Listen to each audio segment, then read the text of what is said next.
Hey, what's going on? It is Crypto Bobby, and Bitcoin is over 12,000 bucks today, and not just over $12,000, but it's also shot to $12,800, basically up $1,000 in the past 24 hours. Pretty crazy movement, if you ask me. Pretty incredible to see Bitcoin continually go up and up and up in these past couple weeks. These past couple months, it's been nuts to watch. So, wanted to talk a little bit about what that means for you, and especially the newbies in the space. Is it too late to get into Bitcoin now? As you continue to see these movements, and as you continue to look at $10,000 Bitcoin, $11,000 Bitcoin, $12,000 Bitcoin, is it too late? And then also want to hop into a little bit of information about the overall market movements in the past day, take a look at how some of these cryptos have performed. So we'll definitely hop into that and go into all of those details from here on out. Also, just a quick heads up, I will be going live on YouTube tonight at about 5:15 p.m. Actually, let's say give or take 5:30. So 5:30 p.m. Eastern time, I'll go live on YouTube for Crypto Happy Hour this evening. So definitely take some time to hop into that if you are out there and watching, and hit the subscribe button, the little notify bell next to that. And that way you can get notified as soon as I do go live, and you can hop onto that. So let's hop into the discussion today. In the past day, Bitcoin has gone up in the past, let's say, 24 hours. Now it's selling off a little bit, as we can see in real time. Pretty crazy to watch. But considering the sell-off right now, with Bitcoin going down about $200 in the past hour, Bitcoin is up still about 7% in the past day. At one point in the peak, it was up about 9%. So Bitcoin is now selling off, as I'm recording this live, down from about $12,900 to $12,000, a little below $12,700. Nice little bit of a red candle here in the past 5 minutes, dropping pretty heavily. Bitcoin is up quite a bit, 7% in the past 24 hours, and that's on top of consistent moves up and up and up. And Bitcoin remains a pretty big portion of my portfolio. As you know, if you didn't see yesterday's video, go back, check that out. I can link to it above too. But if you didn't see yesterday's video, I would definitely recommend go check that out, just as far as you get an idea of where my head's at. And Bitcoin is probably 50-60% of my portfolio at this point in time in terms of fiat value. A lot of that has to do with Bitcoin's move up, doubling, where some of the other cryptos haven't done as well. And I've just held on to my Bitcoin and continued to stack Bitcoin there. But the big thing, I would say too, is I get a lot of questions from people now that say, whether you're brand new to the space or you are somebody I have friends, colleagues, all types of people that reach out and say, hey, I want to look at Ethereum. I want to look at Litecoin. I missed the boat. I missed the train on Bitcoin. It's too late. I'm not going to make any money on Bitcoin. I think days like today prove that it's not too late in terms of Bitcoin. And I don't want to just kind of say that, just generally speaking, that it's not too late. You can still get in. Like I feel like I sound like I'm selling some type of Ponzi scheme or some crap. It's not too late. You can still make it. But when you think about what Bitcoin is and the kind of place it has in the market, the first mover advantage, and where all the institutional money is going to be headed, the majority of it is going to be headed into Bitcoin. And if Bitcoin becomes that potential, that like golden crypto asset that companies are utilizing as an digital store of value, I don't want to get into the whole transactional debate, Bitcoin Cash, all that type of stuff. But if Bitcoin is viewed by institutional people as well as just regular mom and pop, Joe Schmo, me and you, as a store of value, as a place to diversify your holdings, and Bitcoin can continue to go up. And ever since $3,000-$4,000, people have been saying, it's too late to get into Bitcoin. I want to put my money in, Joe Schmo crap coin out there. I want to find some cheap small cap coin that's going to be the next Bitcoin, that's going to be the next Ethereum, whatever. And that's fine. Definitely, you can definitely go ahead and do that. You can definitely find those smaller altcoins. You've seen with the movements of IOTA. I mean, IOTA's gone up basically 900%, 1,000% in the past month or two, which is nuts to watch.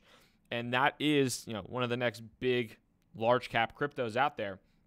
But trying to find those. But I do still think that even if you think you're late into the picture, days like today go to show that with how Bitcoin's moved, going up 7-9% in a day, you can still do very well buying, holding Bitcoin, making trades with Bitcoin. So I think that it's a little bit naive in some respects, or it's a little bit silly to just completely say, okay, I missed the boat on Bitcoin. I'm out on Bitcoin. I don't want to, I don't want to get into it. I'm just going to find every other altcoin out there. I would still say that having Bitcoin, having some element of Bitcoin, even if it's not the majority, but having some element of Bitcoin in your portfolio is important when you move forward. I just think that's, I've had some scenarios previously where, I've been heavy on Ethereum, I've been heavy on altcoins, I've been heavy on ICOs, and sometimes I haven't been as, heavily invested into Bitcoin as I am right now. But I do think that Bitcoin is something that should be a component of your portfolio. Yes, there's other more exciting cryptos out there, and when I say more exciting, I would probably say more volatile, just because of the nature of Bitcoin's market capitalization. It's harder to move, it's harder to pump. It does pump, but it's harder to move. But some of these smaller cap cryptos that can move 50, 60% in a day, 100% in a day, that's probably not going to happen with Bitcoin anymore. You're probably not going to see it go from 12,000 to 25,000 or 24,000 in a day, but it still moves, and it can still move very successfully. So I would definitely recommend taking a look at at that. And as we're pulling up here, so I'll pull up on-chain FX, and we can take a look from a market capitalization perspective. And I think one of the big elements of as far as why it's important to have Bitcoin too is it gives you, diversification in cryptocurrencies, I don't want to say it's a misnomer, but when you have your money when you have a specific basket of cryptocurrencies, it's diversified, but it's also at the same point in time, it's not like you're holding stocks and bonds or stocks and fiat, and one's going to move and one's not. They all tend to move pretty heavily, not always in the same direction, but I do think that having some element of Bitcoin is very important, and you can see that too. There are a lot of cryptos in the past 24 hours that have not kept pace with Bitcoin and have lost pretty significant value to Bitcoin when it comes to how they performed. Granted, some of these did pretty well in the past couple of days, and now they're pulling off after a pretty big run. But you can still see the 10x down 18% the past 24 hours versus Bitcoin. Kyber Network, which had a nice run yesterday, but down about 17%. Civic, which had a little bit of a pump. Cardano, which is down quite a bit, and I'm kind of accumulating some Cardano now, or looking to accumulate more Cardano, as I think it could potentially be a nice one. But looking at some of these cryptos, I think it's important to always realize that having some element of Bitcoin in the portfolio is definitely helpful. Now, looking at it too, there are certainly varying opportunities when you're looking at Bitcoin, and not only the question of is it too late to get into Bitcoin comes up, but I sold my Bitcoin. When do I buy the dip? How do I do that? We could see now that who knows what this is. I'm literally recording this live, or I'm recording this as I go, and I don't know at the time of you watching this or at the time of publishing it what might happen. But Bitcoin right now is selling off about, it's down about close to 2.5% from where it was up. It was at, when I started recording this video, about $12,900. Now it's down below $12,700. At one point, just kind of bounced off $12,600. So there are definitely still opportunities to get in at a quote-unquote dip. And something that you should, I think, really look to do if you have the opportunity. Although everybody always says, buy the dip. But in some cases, like in the scenario of Bitcoin, it's not always easy to do that. It tends to go up and up and up, and everybody says buy the dip, but it doesn't always dip, at least not when you want it to, or at least not when you have fiat ready to go. So something to keep in mind there. And lastly, as I'm looking at this, again, the big thing too, and what I'm not exactly sure how this is going to end up playing out from Bitcoin's perspective, or from the perspective of just the overall market in general, but how these futures are going to end up playing out, and what the futures market might have an effect on, how the futures market might have an effect on Bitcoin, and if it affects Bitcoin in one way or another, how that could just correlate to the rest of the crypto market. And perhaps we might see a run-up and a continued run-up into Sunday night with the CBOE futures, and then maybe some type of a sell-off as soon as the futures happen. Or perhaps we see a run-up, or we kind of move sideways, whatever, until those futures happen, and then that's a big, people start putting big bets going long on Bitcoin. it really remains to be seen. I think it's difficult to point one way or another because there's so many people that have come out and said, hey, I hate Bitcoin. I want to short it. This is a fraud, blah, blah, blah. There's also a lot of people that are very much in the know as far as crypto goes and as far as institutional money in Wall Street. That are saying there's very much a big appetite now for people that have wanted exposure to Bitcoin, that have wanted exposure to cryptocurrencies, that have not been able to, due to the lack of custodial services in Bitcoin, that now they have that opportunity. So this is something I'm continuing to keep an eye on as far as how those futures markets are received and what we do in the run-up to the futures markets on December 10th, as well as after that when the CME group happens December 18th and where we go from there.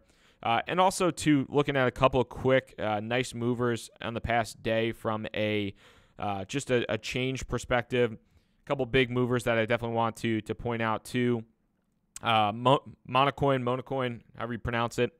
Stellar Lumen's having a really big day, up 48%, 36% on Bitcoin. And 0x, which I mentioned during yesterday's video, is one of the things that we had talked about in the meetup yesterday, or 2 days ago now. That was one of the cryptos that one of my buddies had mentioned in the meetup, saying ZRX is going to pop. Take a look at it. All the technical analysis looks really, really strong. That popped up 37% in the past 24 hours. So that was mentioned towards the tail end of yesterday's video, but hopefully you got an opportunity to enter into that if that was something you're looking to do, because that's been definitely a nice movement there. And IOTA still up 26% in the past 24 hours, but pulling back quite a bit. I know a lot of people are pretty big into IOTA, but we can take a look here too. I mean, as far as IOTA's gone, see, from a U.S. dollar perspective, IOTA's maybe finally had its peak. Who knows? But IOTA's selling off, went all the way up to $5.80 in the past 3 candles.